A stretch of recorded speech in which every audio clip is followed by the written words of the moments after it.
everyone, it's Julian here, and today I'm going to be talking to you about how to make any sound like lo-fi house. So what I mean by this is I want to show you how to take sounds that are like clean or kind of just like, normal sounding, I guess, and make them fit in the lo-fi house kind of atmosphere. So I have this little chord thing in front of me. It sounds like this.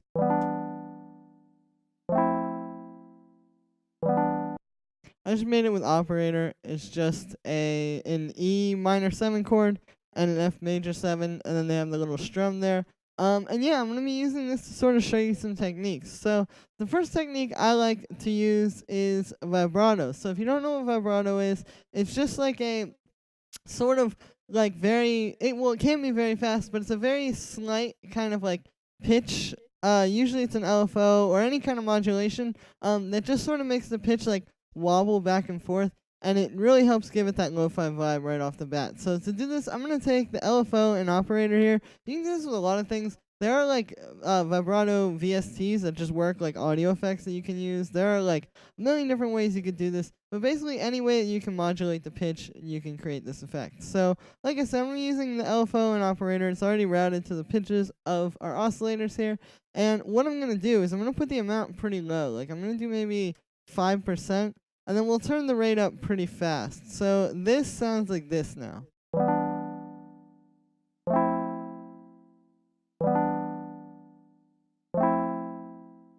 Okay, so about there is good. So you can hear when I turn the rate down, actually.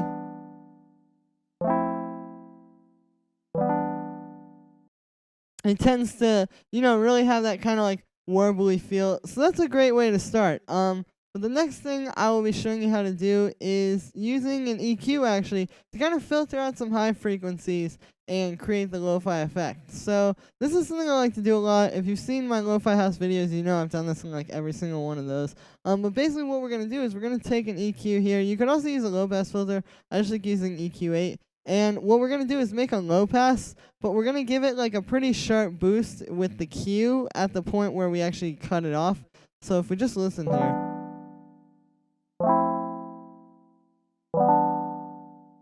Okay, so there we go. So what I like to do is look at the thing here and just kind of go to like where it seems to cut off naturally. And just put something there like that. And you can see we're boosting up this Q here. If I turn this up. Obviously, you don't want to go too hard with that, but about there is pretty good. So already, you can hear that makes a big difference. It gives it that kind of like sort of, just sort of like laid back lo-fi house feel. So the last thing I'm going to be showing you today is saturation, and more importantly, how to properly use saturation, because saturation can be used for a million different things. It can be used on your master, it can be used to make your drums punchier, it can be used for like sound design to sort of like play with the harmonics of a sound. I mean, there are just so many different ways that you can use it. But as far as like making things sound like kind of lo-fi house-esque, I like to play around with the analog clip down here as well as the drive. So what I'll typically do is I'll turn the drive up a bit. Like let's do maybe 4 dB of gain.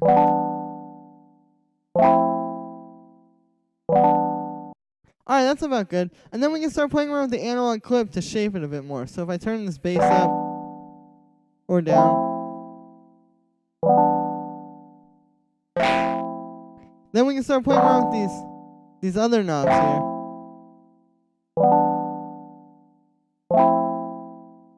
And you can see it's just kind of nicely saturating that. So the way that this thing works basically is you have your saturation obviously with the drive, and then this analog clip just sort of allows you to shape that saturation. So we can use this bass frequency knob here to sort of set the bass frequency at which it's going to be hitting, I guess. And then this frequency is like, think of this like a low pass filter. The width is kind of like the resonance for that filter. And the depth is just kind of like, as you would imagine, the depth of this.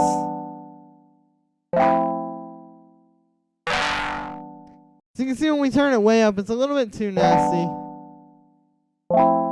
But yeah, and it kind of takes some finesse with this. Like, with the saturator, it's not going to sound the best on every sound. To be honest with you, on this particular sound, I don't think it sounds, the best. But it's a very good technique because it does sound very good when you use it right. And it can really, enhance your tracks and make them sound more lo-fi. So that's gonna be it for today, guys. Make sure to let me know what you think of this video in the comments. And make sure to like this video as well as subscribe. Check out my social media in the description. And thank you again, everybody. I will see you tomorrow with another tutorial.